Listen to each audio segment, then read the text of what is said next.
Kaizer Chiefs are exploring various additional options to bolster their squad for next season, and now they are also looking at improving their midfield, the Crew understands.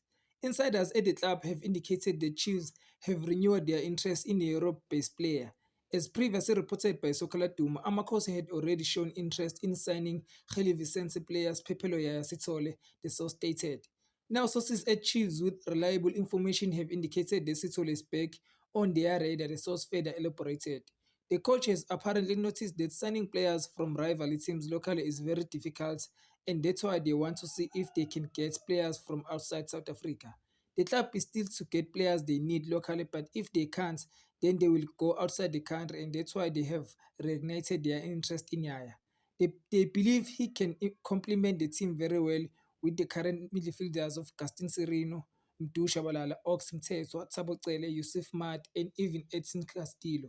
So they will be looking at how they can bring him in now, the CSO stated.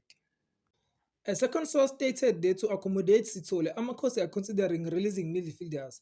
They are building and they are working on letting other midfielders go, while bringing in the ones they are looking at bringing in is Pepolo Sitole. They have been monitoring him for some time now, and they are convinced he can fit into the team system, the second source stated. Sitole is currently with Portuguese side Kheli Vicente on loan from Liga 2 side CD Tondela. The 26-year-old had impressed with Bafana Bafana in 2024, though he recently suffered an injury while on national team duty. Thanks for tuning in. Don't forget to like and subscribe to our channel. Bye.